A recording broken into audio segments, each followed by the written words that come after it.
Hello friends, welcome to this YouTube channel heal your self. My name is Pankaj and I am from Uttarakhand. आज मैं आपको बताऊंगा who am आई के concept के बारे में। अक्सर आपने सुना होगा लोगों के मुंह से, वो लोग ये बोलते हैं कि ये मैं नहीं हूँ, ये मेरे विचार हैं, या मैं विचारों से अलग हूँ। बार बार बोलते रहते हैं कि ये मेरे विचार हैं, ये मैं नहीं हूँ। तो हम इसको थोड़ा लॉजिकली समझते हैं कि दरअसल ये विचारों का जो खेल है वो है क्या, इससे जो आई है, जो मैं है, वो कैसे अलग है। अक्सर आपने भगवद गीता में भी सुना होगा, अक्सर लोगों के मुख से सुना होगा जो हमेशा ये बोलते हैं मैं मेरे विचार नहीं है। तो ये जो मैं वाला जो कंसेप्ट आप लॉजिकली अंडरस्टैंड करोगे, इसको बार बार समझोगे, तो आप समझ में आएगा कि मैं विचारों से किस तरह से अलग है।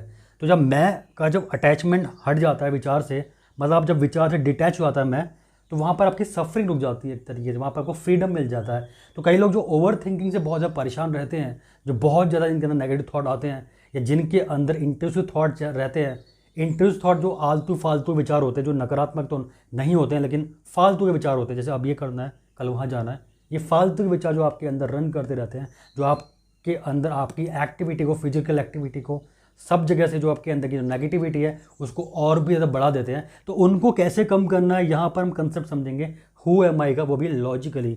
तो यहाँ पर जब मैं बात करता हूँ आई को, तो आई जो होता है वो होती है आपकी कॉन्शियसनेस होती है। कॉन्शियसनेस को हम समझ सकते हैं अवेयरनेस या आत्मन। तो आई कभी भी चेंज नहीं होता है। आपने देखा होगा बचपन में आपका जो बॉडी और माइंड, यानी कि जो बच्चा जब छोटा होता है उसके बाद आपके जो जो माइंड और जो बॉडी होती है वो हमेशा चेंज होती रहती है। आपके बिलीफ चेंज होते रहते हैं, नेगेटिव बिलीफ, कभी आपके जो लोकल बिलीफ होते हैं, कभी आपके लोगों के थ्रू जो डाले गए जो बिलीफ आपके अंदर होते हैं, इम्पोज होते रहते हैं, आपके एक्सपीरियंस से चेंज होते रहते हैं। लेकिन एक चीज़ कभी चेंज नहीं होती, इसे बोलते हैं हम आई। तो आई है क्या? आप कहते हो कि ये मेरा, तो मैं कौन है? मैं कभी चेंज नहीं हो रहा है ना, बचपन से लेकर अब तक मैं कभी चेंज नहीं हुआ है। लेकिन क्या चेंज हुआ है? आपका बॉडी और माइंड चेंज हो रहे हैं। इसका मतलब क्या है कि जब आप ये कहते हो कि मैंने एक सपना देखा, तो ये देखने वाला कौन है? जिसे बोलते हैं देखने वाला कौन है? मैं ही तो है देखने वाला। मैं जो देख रहा है, जिसे हम बोलते हैं वॉचर बोलते हैं, जिसे हम बोलते हैं अवेयरनेस बोलते हैं। तो उसी अवेयरनेस में आपके आपके जो स्टेट ऑफ माइंड है वो क्या होती रहती है? चेंज होती रहती है। तो जो आई जो होता है वो सब्जेक्टिव है, और थॉट जो आपके ऑब्जेक्ट है। जैसे मैं कहूँगा कि जो मेरे सामने कोई चीज़ रखी है, मेरे सामने कोई चेयर है, तो वो एक ऑब्जेक्ट है। मेरे सामने अगर ये वाइट बोर्ड है तो ये भी एक ऑब्जेक्ट है। तो आई सब्जेक्ट है। अगर मैं आई को सब्जेक्ट मानता हूँ तो विचार मेरे अंदर ऑब्जेक्ट हैं। जब मैं आंख बंद करके देख रहा हूँ तो मेरे अंदर विचार चल रहे हैं। जब किसी मेडिटेटर ने देखा कि उसके अंदर पहले स्टार्टिंग में विचार चल रहे हैं, उसके अंदर एक कंडीशन एक ऐसी आई, तो विचार उसके अंदर से बिल्कुल गायब हो गए। तो विचार उसके अंदर से बिल्कुल गायब हो जाते हैं, तो उसे हम बोलते हैं थॉटलेस स्टेट। तो थॉटलेस स्टेट जो होती है वो होती है अवेयरनेस वाली स्टेट होती है। तो आप खुद सोचिए कि किसने देखा विचार को, किसने देखा सपना? मैंने देखा। तो जो देखने वाला है वही तो अवेयरनेस है। तो जब आपकी अवेयरनेस एक्सपेंड होती है तो इसे बोलते हैं सब्जेक्टिव। ये सब्जेक्टिव है, तो बाकी सारी की सारी चीज़ें क्या है? ऑब्जेक्टिव है। मतलब विचार क्या आपके अंदर ऑब्जेक्टिव है। तो ये विचार आपके अंदर घूम रहे हैं एक तरीके से। आप ये नहीं कह सकते कि मैं विचार है, तो विचार मेरे हैं लेकिन मैं विचार नहीं हूँ। जैसे मैं कहता हूँ कि ये जो I am aware of this hand, मैं इस हैंड को लेकर अवेयर हूँ, this hand is not aware of me, ये हैंड मेरे से अवेयर नहीं है। या बाकी जो भी ऑब्जेक्ट है ये मेरे को अवेयर होकर नहीं देख रहे हैं, उनके अंदर कोई भी कॉन्शियसनेस नहीं है। If I am aware of all the things, इसका मतलब है कि मैं एक चीज़ को एक्सपीरियंस कर रहा हूँ। तो कौन चीज़ों को एक्सपीरियंस कर रहा है? आई। ये आई कर रहा है। और जो थॉट है आपके अंदर एक तरीके से वो क्या है? विचार ऑब्जेक्ट है केवल। तो आई सब्जेक्टिव है, एवरीथिंग एल्स इज सेकेंडरी।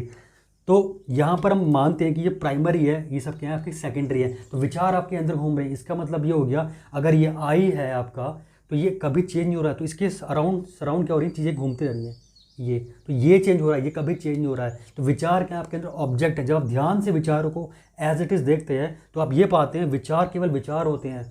जब हमको आप रजिस्ट करते हैं तो आपके लिए प्रॉब्लम हो जाती है। तो विचारों का जब अटैचमेंट, जब आई को आप इस विचार से अटैच कर लेते हो, अगर आप इससे अटैच कर लेते हो तो आप किस में चले जाते हो? सफरिंग क्यों चले जाते हो?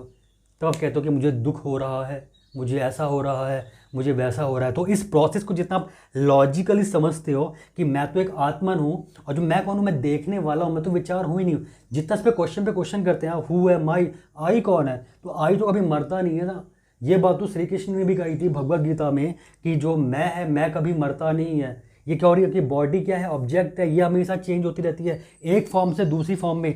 यही तो साइंस बोलती है कि energy can neither be created not be destroyed, energy जो है कभी मरती नहीं है और कभी एक तरीके से क्रिएट नहीं होती, ये हमेशा से है।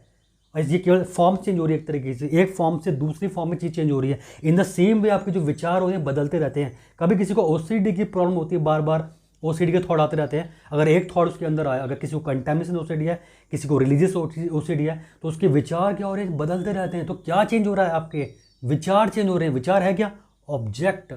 ऑब्जेक्ट चेंज होता रहता है, सब्जेक्ट कभी चेंज नहीं होता है। तो इसके रिस्पेक्ट में, आई के रिस्पेक्ट में चीज़ें चेंज हो रही है, इसलिए ये चीज़ें चेंज हो रही है, ये कभी चेंज नहीं होता है। अगर मेरी बातों को आपने बहुत लॉजिकली अंडरस्टैंड किया तो आप इससे क्या करोगे, डिटैच हो जाओगे विचारों से।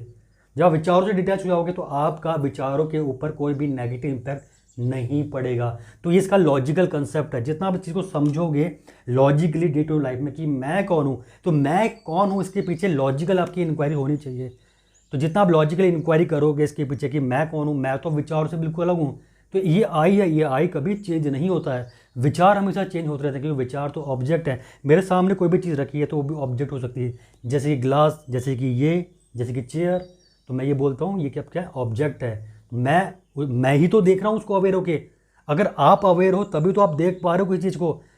इसका मतलब ये कि अगर मेरे अंदर कॉन्शियसनेस है, मेरे अंदर अवेयरनेस है, आत्मन है, तभी तो मैं चीज़ों को एक्सपीरियंस कर रहा हूँ। बिना आत्मन के, बिना कॉन्शियसनेस के, बिना अवेयरनेस के, बिना लाइट के आई कांट एक्सपीरियंस कुछ भी। मैं चीज़ों को एक्सपीरियंस नहीं कर सकता अगर मेरे अंदर अगर अवेयरनेस नहीं है, अगर मेरे अंदर कॉन्शियसनेस नहीं है, तो ये कभी चेंज नहीं होती। इसलिए ये सब्जेक्टिव है, यानी कि ये प्राइमरी है and everything else is secondary. बाकी सब क्या सेकेंडरी है, जो चेंज हो रहा है। इसलिए इस चीज़ को बार बार समझिए कि मैं कौन हूँ। अगर इस मैं वाले कंसेप्ट को आप जितना समझोगे, आप अपने विचारों से बिल्कुल अलग हो जाओगे। इसका मतलब यह है कि विचार आपके अंदर जो प्रोसेस होता है इसको डिटैच कर देता है आई से। आई जब आप अपने आई को विचारों से अटैच कर लेते हो, तब आप दुख की तरफ चले जाते हो। जब आपने अपने आई को विचारों से अलग कर दिया तो उसे बोलते हैं हम डिटैचमेंट बोलते हैं। मतलब आपके अंदर लिबरेशन आ गया, स्वतंत्रता आ गई आपके अंदर विचारों से लेकर। तो आप क्या कहते हो, मैं फ्रीडम आ गया मेरे अंदर, अब मुझे कोई भी चीज़ परेशान नहीं कर रही है। इसलिए जब हम कहते हैं कि विचारों को आप एज इट इज़ देखो, जब आप इस थॉट को, कोई विचारों को एज इट इज़ देखोगे तो आप देखने पर उसके अंदर कोई रेजिस्टेंस नहीं करोगे, रजिस्ट नहीं करोगे, तो वो विचार आएंगे और जाएंगे, विचार आएंगे जाएंगे। तो क्या चेंज हो रहा है, चेंज तो आपके विचार हो रहे हैं। इसको कौन देख रहा है, कौन ऑब्जर्व कर रहा है, इसको कौन अवेयर होकर देख रहा है, ये आई है। ये कभी चेंज नहीं होता है, इसे बोलते हैं अवेयरनेस। इसलिए you need to expand your awareness, आपको अपनी अवेयरनेस बढ़ाने की ज़रूरत है। इसलिए अध्यात्म में कहते हैं, स्पिरिचुअलिटी में कहते हैं, जितनी आप अपनी अवेयरनेस को बढ़ाते हो उतना आप सफरिंग से बच जाते हो। तो अवेयरनेस को बढ़ाइए। इसलिए जो चीज़ मैंने आप समझाई है इसको लॉजिकली अंडरस्टैंड कीजिए। जितना आप लॉजिकली अंडरस्टैंड करोगे उतना आप विचारों से डिटैचमेंट बढ़ाते जाओगे। मतलब जिसको ओवर थिंकिंग दिक्कत है, तो इस लॉजिकल, जितना आप लॉजिकल सोचते जाओगे चीज़ों के बारे में, इस चीज़ को लेकर, उतना आप विचारों से दूर होते जाओगे। तो याद रखना, आई प्राइमरी है और थॉट्स आपके सेकेंडरी। मतलब सारी की सारी चीज़ सेकेंडरी है। ये बॉडी भी क्या है, ऑब्जेक्ट है, सब्जेक्ट नहीं है। ये बॉडी ऑब्जेक्ट है, सब्जेक्ट नहीं है। तो आई जो है ये सब्जेक्ट है। तो आई जो है वो बॉडी नहीं है, आई माइंड नहीं है, आई कॉन्शियसनेस है, आत्मन है, एक लाइट है एक तरीके से, जिसे हम बोलते हैं कॉन्शियसनेस लाइट। और सुप्रीम कॉन्शियसनेस होता है परमात्मा। तो आत्मा का परमात्मा से मिलन, दैट इज कॉल्ड आई। तो अगर ये जो टॉपिक है आपको अच्छा लगे तो आप इसे लाइक, शेयर एंड सब्सक्राइब जरूर कीजिए। उन लोगों तक पहुँचाइए जिनको ओवर थिंकिंग दिक्कत है। तो इस चीज़ को जितना आप अंडरस्टैंड करोगे उतना आप अपने विचारों से क्या होते जाओगे, डिटैचमेंट बढ़ता जाएगा आपका। तो हम अगले वीडियो में फिर से हम बात करेंगे नए टॉपिक के ऊपर। अच्छा लगे तो शेयर कीजिए, लाइक कीजिए, सब्सक्राइब कीजिए अगर जो इस चैनल पे नया है। एंड लास्ट में thank you for watching this video.